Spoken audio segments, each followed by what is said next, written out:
Bonjour à tous. Je vous présente aujourd'hui l'analyse granulométrique d'un échantillon de sable.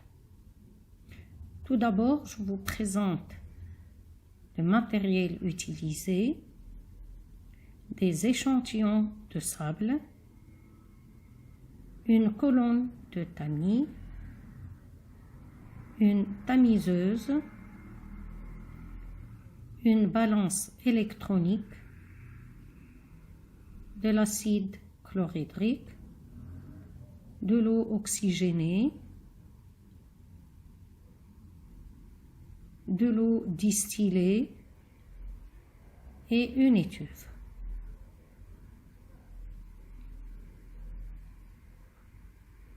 Préparation du sable pour l'étude granulométrique.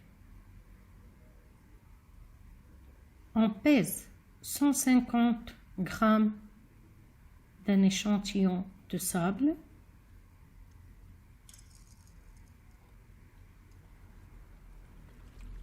On verse de l'eau distillée pour éliminer l'argile et le limon. On le passe ensuite dans un tamis de calibre de 0,063 mm. On verse une solution de HCl pour éliminer les éléments calcaires, une solution de l'eau oxygénée pour éliminer la matière organique. On place l'échantillon à l'étuve pour le sécher. On fractionne 100 g du sable séché.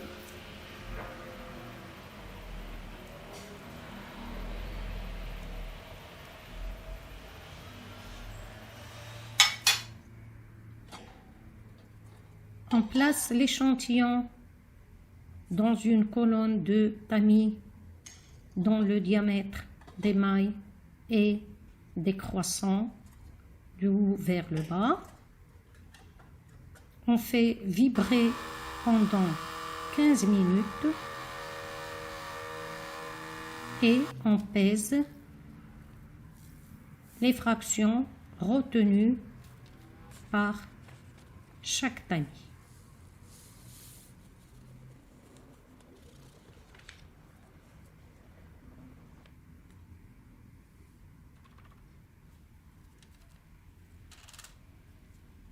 Les résultats obtenus sont regroupés dans le tableau suivant.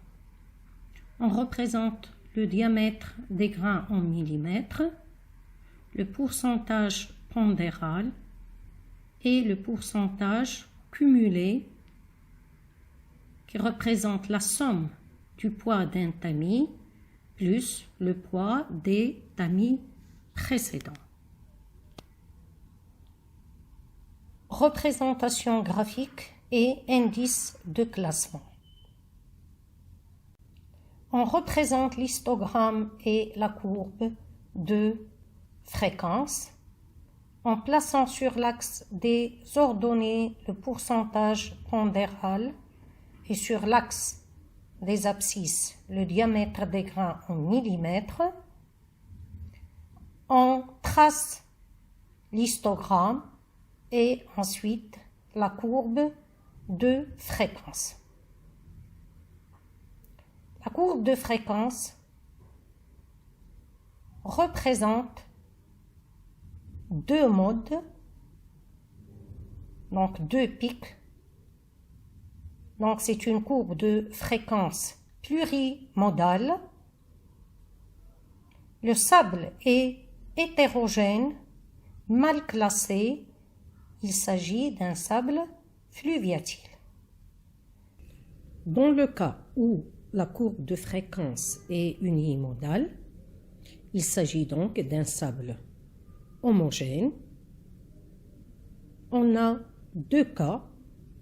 Si la courbe de fréquence est unimodale et penchée vers les grains fins, donc il s'agit d'un sable éolien. Dans le cas où la courbe de fréquence est penchée vers les grains grossiers, il s'agit donc d'un sable côtier ou littoral. Réalisation de la courbe cumulative.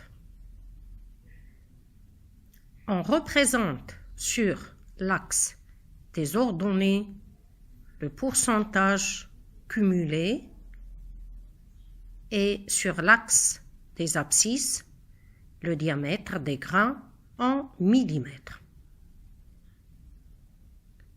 On trace l'histogramme et ensuite la courbe cumulative. On constate que la courbe cumulative est étalée à faible pente en la comparant avec les courbes cumulatives de référence de plusieurs sables. On déduit qu'il s'agit d'une courbe d'un sable fluviatile. On détermine ensuite les quartiles Q1 qui correspond à la taille des grains dont le pourcentage cumulé est de 75%. Ensuite, Q3 qui correspond au diamètre des grains dont le pourcentage cumulé est de 25%.